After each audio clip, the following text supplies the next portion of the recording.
பாவ மன்னிப்பின் நிச்சயத்தை பெற்றுக்கொள்ள வேண்டும்.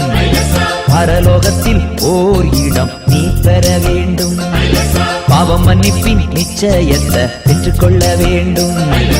பரலோகத்தில் ஓர் இடம் நீ பெற வேண்டும். இயேசு தருகிறார், இன்று தருகிறார். அதற்காகத்தான் சிலுவையிலே ரத்தம் சிந்திவிட்டார். இயேசு தருகிறார், இன்று தருகிறார். அதற்காகத்தான் சிலுவையிலே ரத்தம் சிந்திவிட்டார்.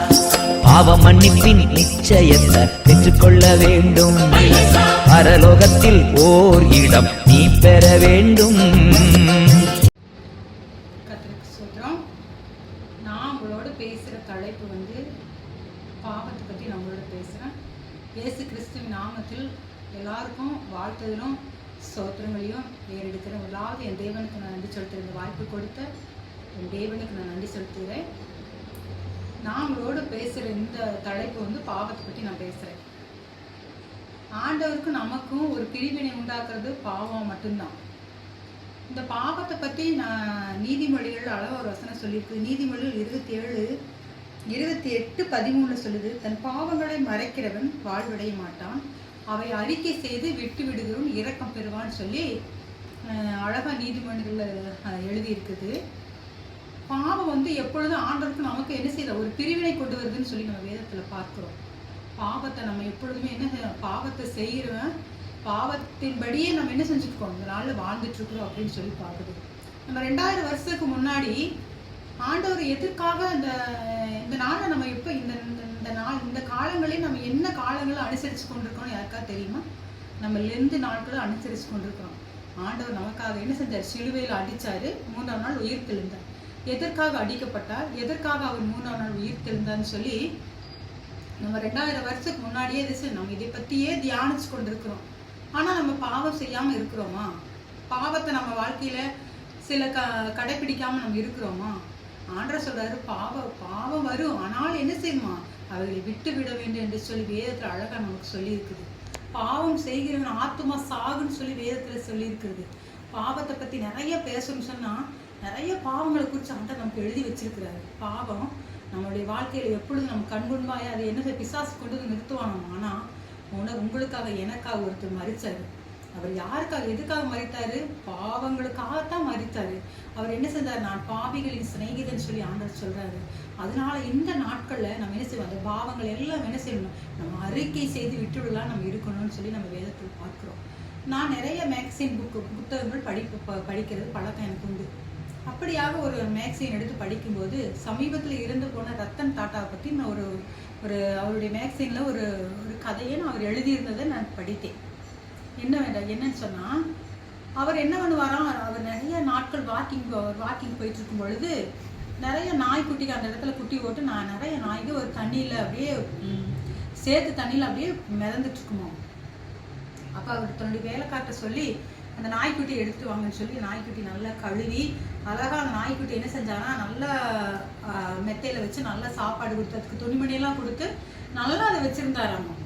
அப்பா அவர் என்ன ஒரு நாள் ஒரு வாக்கிங் போகும்போது நாய்க்குட்டி கூட்டிட்டு தன்னுடைய நாயை கூட்டிட்டு இல்லை சங்கையில் கட்டி பிடிச்சி கூட்டிகிட்டு போனாராம். நடந்து போயிட்டு இருக்கும்போது அந்த தனியாக அந்த குறிப்பிட்ட அந்த இடத்த பார்த்த உடனே அந்த நாய்க்குட்டி என்ன செஞ்சான், அந்த சேத்துல போய் அப்படியே மூழ்கி அப்படியே பிறண்டு உருளுதாமா. அப்போ அந்த ரத்தன் டாட்டா அப்படி ஏக்கத்தோடு பார்த்தாராம். இந்த நாய்க்குட்டி என்ன செய்யுமா, எப்பொழுது என்னோட அந்த சேத்தை விட்டு திரும்பி வரும்னு சொல்லிப்பா அப்படியே ஏக்கத்தோடு பார்த்தாராம். அப்படித்தாங்க நம்முடைய ஆண்டவராக இயேசு கிறிஸ்து என்னும் ரட்சகர் உங்களுக்காய் எனக்காய் கல்வாரியில் ஒரு ரத்தத்தை சிந்தி இருக்கிறாரு. அவர் எப்போ என் மக்கள் பாவத்தை விட்டுட்டு என்கிட்ட வருவாங்கன்னு சொல்லி அவர் ஏக்கத்தோடு ஒவ்வொரு நாளும் ஒவ்வொரு நிமிஷம் என்ன செஞ்சு பார்த்து கொண்டிருக்காரு. நம்ம அந்த பாவத்தை விட்டு விடுறோமா? 2000 வருடத்துக்கு முன்னாடி ஆண்டவர் சொல்லியிருக்கிற வார்த்தை என்ன? யார் நம்ம அடிக்கப்பட்டது எதற்காக சரியாம நிர்விசார வாழ்க்கையை நம்ம வாழ்ந்துட்டு இருக்கிறோம். நம்மளும் வருடங்கள்லேருந்து நாட்களை தியானித்து கொண்டுதான் இருக்கிறோம். எந்த பாவத்தை நம்ம விட்டுருக்கிறோம், எந்த பாவத்தை ஆண்டவரை இந்த பாவத்தை இந்த வருஷத்தில் நம்ம விட்டுருக்கோம்னு சொல்லி எதை நம்ம சொல்ல முடியும்? குறிப்பிட்டு நம்ம சொல்ல முடியுமா? ஆண்டவர்காய் ஒரு வாழ்க்கை தான் இந்த உலகத்தில் நம்ம வாழ போறோம். ஆண்டவர்காய் உண்மையாய் உத்தவமாய் நம்ம வாழும் பொழுது கர்த்தர் நமக்காய் அந்த இடத்துல என்ன செய்ய ஒரு மகிமையின் கிரீடை நமக்கு அந்த இடத்துல வைத்திருப்பாராம். கட்டாயம் ஆண்டவர் சார் நம்முடைய மக்கள், நம்முடைய அன்பு மகள் என்னை குறித்து தான் ஆண்டவர் என்ன சொல்றாரு, எப்பொழுது என் மக பாவத்தை விட்டு என்னிடத்துல வந்து சேருவா, அந்த சின்ன இதயத்தை எப்பொழுது எனக்கு கொடுப்பான்னு சொல்லி அவர் ஏக்கத்தோடு ஒவ்வொரு நாளும் ஒவ்வொரு நிமிஷம் நம்மளை பார்ப்பேன் அப்படியே நம்மளை பரிதவித்தோடு ஏக்கத்தோடு பார்த்து கொண்டிருக்கிறார். நம்ம பாவத்தை நம்ம எப்படிப்பட்ட வாழ்க்கை வாழ்ந்து கொண்டிருக்கிறோம், நம்ம இப்பொழுது நம்ம என்ன செய்ய சற்று சிந்திக்க வேண்டும். நம்மளும் வருடமா இதுலேருந்து காலங்களை அனுசரித்து கொண்டு தான் இருக்கிறோம், பல சத்தியங்களை நம்ம கேட்டுக்கொண்டு இருக்கிறோம். ஆனால் பாவத்தை விடுறோமா? ஆண்டவர் சொல்றாரு, சொற்கள் மிகுதியில் பேசுறது கூட அதிகமாக பேச்சு கூட பாவம் சொல்லி இருக்குது, வேதத்தில் வசனம் இருக்கிறது. ஆண்டவர் ஆனா சொல்றாரு, அந்த அன்பான ஆண்டவரை குறித்து நம்ம அந்த உலகத்தில் எல்லாரும் நம்மளை கைவிட்டாலும் நம்முடைய அன்பு நேசர் நம்மளை கைவிட மாட்டார். அவர் தான் நமக்கு நல்ல நண்பனுமா இருக்கிறார், நல்ல சிநேகிதனுமா இருக்கிறார். அவர் என்ன செய்தார்? பாவத்தை விட்டு இடத்துல வான்னு சொல்லி ஏக்கத்தோடு பார்த்து கொண்டிருக்கிறார். ஒவ்வொரு நாளும் என் மகன் எப்ப எங்கிட்ட வருவா, அந்த பாவ காரியங்களை விட்டு விட்டு எப்பொழுது என்கிட்ட வருவான்னு சொல்லி நம்ம ஏக்கத்தோடு நம்முடைய ஆண்டவர் பார்த்து கொண்டிருக்கிறார். எனக்கு அன்பான என்னுடைய கிறிஸ்துவ ஜனங்களே, இந்த நாள் இந்த வருடத்தில் நமக்கு தீர்மானத்தோடு நம்ம இருப்போம். ஆண்டவரே, இனி அந்த பாவங்களை செய்ய மாட்டேன், இனி என் ஆண்டவருக்காய் ஒரு வாழ்க்கை அது உண்மை உத்தமமாய் வாழ்வேன் என்று சொல்லி நம்ம ஒரு தீர்மானம் எடுப்போம். அந்த தீர்மானத்தின்படி நம்ம அந்த வழி நடத்தும்படியா நம்முடைய ஆண்டவரத்தை நம்ம விரும்பும் பொழுது கர்த்தர் நம்ம கட்டாயம் நமக்கு என்ன செய்வார்? அருளச் செய்வார்னு சொல்லியிருக்கிறது. அவர் சொல்லியிருக்கிறார், ஆண்டவர் சொல்லியிருக்கார், நீதிமானுக்கு அவர் கேட்கிற எல்லாவற்றுக்கும் அவர் விரும்புகிற காரியம் கொடுக்கப்படும் சொல்லி வேதத்தில் இருக்கிறது.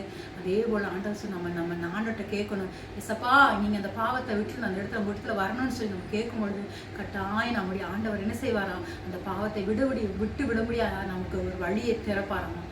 கர்த்தர் தாமே இந்த வார்த்தைகளை கொண்டு ஒவ்வொருவரையும் ஆசீர்வதிப்பாராம. ஆமென்.